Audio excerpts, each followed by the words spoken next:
पुणी बढ़िला सुना और रूपा मूल्य मध्य बेलगाम। दर्शक बंधु प्रत्येक दिन भली आमे मध्य आज आपन को सुना विषय रे किछि अपडेट देबु।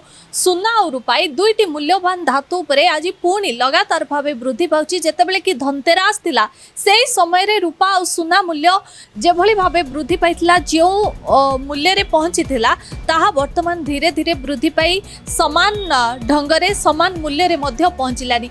तबे एठी कहि रखुछु एहाकू नै अनेक विशेषज्ञों कथा कहतु अनेक रिपोर्ट मध्य प्रकाश पाई आम चैनल माध्यम आग को 2026 जिते आसूची सुना और रूपा मूल्य वृद्धि पाइब कि नहीं से संपर्क में आमे आपन को तथ्य देचु बा रिपोर्ट रखीचु। किंतु वर्तमान समय रे आमे आपन को आज अपडेट कौन रही आज सुना केते वृद्धि पाई और रूपा मूल्य मध्य केते वृद्धि पाई से संपर्क में अपडेट देबु। प्रथमे जदि आमे 24 कैरेट जो गोल्ड रहिला ताहा ओडिसा रे आज केते होईची 24 कैरेट जो गोल्ड रहिला तार मूल्य 10 ग्राम पिछा आज होईची 1,32,660 टंका अर्थात गतकाली एहा थिला 1,30,750 टंका। एही मूल्य रे 1910 टंका वृद्धि पाई 24 कैरेट जो गोल्ड रही 10 ग्राम उपरे। सेहीपरि 22 कैरेट जो गोल्ड रही ताहा मध्य ओडिसा रे तार मूल्य 10 ग्राम पिछा आज होईची 1,21,600 टंका। गतकाली यह थिला 1,19,850 टंका। एही मूल्य रे 750 टंका वृद्धि पाई। सेहीपरि जो 18 कैरेट गोल्ड रहिला तार मूल्य मध्य 10 ग्राम पिछा आज होईची 69,490 टंका। गतकाली यह थिला 98,060 टंका अर्थात एही मूल्य रे 1,430 टंका वृद्धि पाई। सेहीपरि आमे जदि रूपा कथा कहबा जदि आमे विगत 5 दिन को कैलकुलेट करबा तेबे विगत 5 दिन मध्य रे 19,000 टंका वृद्धि पाई रूपा केजी उपरे। तेबे आज आमे कहूँ गतकाली जेतिक थिला आज 6,000 टंका रूपा केजी रे वृद्धि पाई। रूपा किलो आज होईची 2,15,000 वर्तमान समय रे पहुंची सारी। धनतेरस परे परे एहा खूब मात्रा रे कमी जाइतिला कहबा को गले एमिति भी 1.5 लाख मध्य पहुंचीला किंतु ता परे परे पुणी लगातार भावे वृद्धि पाई आज 2,15,000 पहुंचलानी। तबे आगो को ए मूल्य कौन हेबो जो माने सुना और रूपा रे निवेश करबा को चाहुचंती सेमानों पई एहा सठिक समय हेबो। सुना जो माने किनिबा पई चाहुचंती तांको पई एहा गोटे उपयुक्त टाइम बोली आमे कहिबा कि नै से संपर्क रे अधिक आलोचना करबा पई आम सहित अछंती श्रेया ज्वेलर्स रो ओनर विप्लव घोष। चलंतु जानिबा से कोन कहउछ आपन को न्यूज रूम को स्वागत करूची। वर्तमान समय रे हम जो देखिबा सुना और रूपा मूल्य लगातार भावे वृद्धि पाउची। सुना जदिओ केतबेले अप डाउन होउची केतबेले कमुची और वृद्धि पाउची किंतु लगातार जति देखिबा रूपा को कैलकुलेशन करिबा देन रूपा मूल्य गतकाली तुलन आज पुणी 6,000 वृद्धि पाई जोटा कि 2 लाख पार करथिला 2,15,000 रे पहुंचलानी। आको नै कौन कहिबे वर्तमान रो अपडेट कौन सुना और रूपा को नै कि आगो को बढ़िबो ना कमिबो कौन कहिबे? नमस्कार मु श्रेया ज्वेलर्स रो कहउतली। आज्ञा एक्चुअली आपण जो कहिले रूपा और सोना रेट मु विगत आपण संगे डिबेट रे भी कहिछि जे नै सोना रेट और रूपा रेट आगो को बढ़िबो तो किछि मात्रे करेक्शन आस्तला जेमति कमी थिला से डाउन पोजीशन थिला बेतरे पुनी देखंतु वृद्धि पाई जे आपण जेमंतु आबे 24 कैरेटटा पुनी आसी जाई 1,32,660 टंका जोटा कि हम धनतेरस टाइम रे हमें बिलोंग करथलो।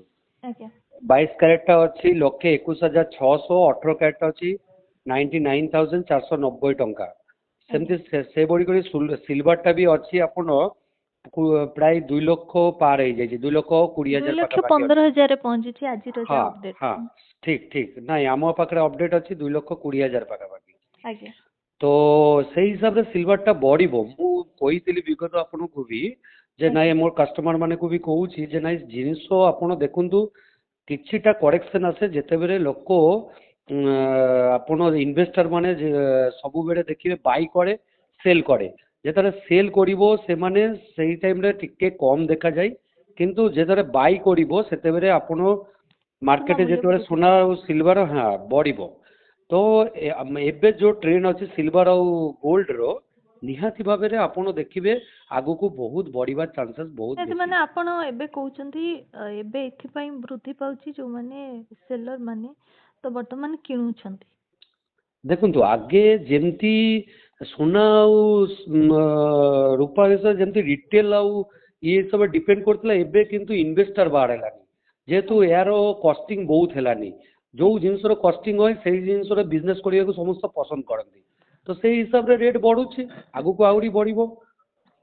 ତେବେ ଅ, ଯେମିତି ପୂର୍ବରୁ କିଛି ଦିନ ବୃଦ୍ଧି ପାଇବା ପରେ ପୁଣି ଖସିଥିଲା, ଏବେ କିଛି ଆରି ଭିତରେ ଗୋଟେ ୱିକ୍ କଥା ଆମେ ଯଦି ଦେଖିବା ସେଇ ଏହି ସମୟ ଗୁଡ଼ିକ ଭିତରେ କମିବାର ଚାନ୍ସେସ୍ ଅଛି କି? ମ୍ୟାଡାମ ଦେଖନ୍ତୁ କମିବାର ଚାନ୍ସେସ୍ ବହୁତ କମ୍, ଯେମିତି 30% କମିବାର ଚାନ୍ସେସ୍ ଅଛି, 70% ବଢିବା ଚାନ୍ସେସ୍। ଆମେ ଆନୁମାନିକ କରୁଛୁ ଆମେ ଅଭିଜ୍ଞତାରେ ଯେ ନାଇଁ 2026 ରେ ଆପଣ ଦେଖିବେ ଗୋଲ୍ଡ ଆଉ ସିଲଭର ସବୁବେଳେ ଉଞ୍ଚାରେ ହିଁ ରହିବ। ଆଜ୍ଞା ଏବେ ଯୋଉ ରେଟ୍ ଅଛି ଆପଣ ପୁରା ଯେମିତି ଆଜିଠୁ 2 ମାସ ପୂର୍ବରୁ ଯୋଉ ରେଟ୍ ଥିଲା ସେଇ ଆଜ୍ଞା ରେଟ୍ କୁ ଛୁଇଁଲାନି, ତାମାନେ ଏ ଟ୍ରେନ୍ ଆଗକୁ ବଢିବ ଆଉ କଣ, ଡଲାର ବି ବଢୁଛି ସେଇ ହିସାବରେ ବଢିବ ଆଉ କଣ। ନିହାତି ଭାବେ ଆମେ ବି ଦେଖିପାରୁଛୁ ଯେମିତି ଆପଣ କହୁଥିଲେ ଡଲାର ବଢୁଛି ସେ ତୁଳନାରେ ସୁନା ଆଉ ରୂପା ମୂଲ୍ୟ ମଧ୍ୟ ବୃଦ୍ଧି ପାଉଛି। ଯେମିତିକି ଆମେ ଆପଣ ବି ଯାହା ସୂଚନା ଦେଉଥିଲେ ଏବଂ ଆମେ ମଧ୍ୟ ସେଇଟା ମାର୍କ କରୁଛୁ ଯେତେବେଳେ କି ଧନତେରସ ବେଳେ ଯୋଉ ରେଟ୍ ଥିଲା ପାଖାପାଖି ସେଇ ରେଟ୍ରେ ଆସି ପହଞ୍ଚି ଗଲାଣି। ତେବେ ଏଇଠି ଆପଣ ଯୋଉମାନେ ସୁନାରେ ବର୍ତ୍ତମାନ ନିବେଶ କରିବା ପାଇଁ ଚାହୁଁଛନ୍ତି ତାଙ୍କୁ ଆପଣ କଣ ଆଡଭାଇସ୍ ଦେବେ? ମୁଁ ସବୁବେଳେ କହିଛି ଆପଣଙ୍କୁ ଯେ ନାଇଁ ଯେମାନେ ନିବେଶ କରିବାକୁ ଚାହୁଁଛନ୍ତି ମାନେ ଆମର ରିଟେଲ କଷ୍ଟମର ପାଇଁ ଦେଖନ୍ତୁ ଯାହା କିଣିବେ ଆପଣ ଏନି ଟାଇମ୍ ଆପଣଙ୍କ ପାଖରେ ଯେତେବେଳେ ଇନଭେଷ୍ଟ କରିବାର କିଛି ପଇସା ଆପଣଙ୍କ ପାଖରେ ଅଛି ତାମାନେ ଆପଣ ଇନଭେଷ୍ଟ କରିଚାଲନ୍ତୁ ସବୁ ରେଟ୍ରେ। ଯାହାର ଧରନ୍ତୁ ଅଧିକା ଜିନିଷ ନେବାର ଅଛି ସେମାନେ ବାଇ କରିବାଟା ଏବେ ନିହାତି ଦରକାର, କାହିଁକି ନା ରେଟ୍ ଆହୁରି ବଢିବ ଆଗକୁ। ଆଗକୁ ତାପରେ ଏବେ ଯୋଉ ଚିନ୍ତାଟା ସେମାନେ କରୁଛନ୍ତି ଦେଖନ୍ତୁ ସେମାନେ କରିବେ ଇନଭେଷ୍ଟ କରିକି ହୋଲ୍ଡ କରିବେ, ସେମାନେ ଟ୍ରେଡିଂ କରିବେନି। ତ ତାଙ୍କ ମୁଁ ସବୁବେଳେ ଆପଣ ନ୍ୟୁଜ ମାଧ୍ୟମରେ ମୁଁ କହୁଛି ଯେ ନାଇଁ ସେମାନେ ଆପଣ ବାଇ କରନ୍ତୁ, ବାଇ କଲେ ଆପଣ ଠିକ ରେଟ୍ଟା ପାଇବେ ଏବେ। ଆଉ ଆଗକୁ ବଢିଯିବା ସମୟ ଚିନ୍ତା କରିବେ ଯେ ନାଇଁ ଆମେ ବାଇ କରିପାରିଲୁନି ଆମେ ଆଉ ଟିକେ ୱେଟ୍ କରିଯିବା, ତ ଆପଣ ଲସ୍ରେ ହିଁ ପଡ଼ିବେ।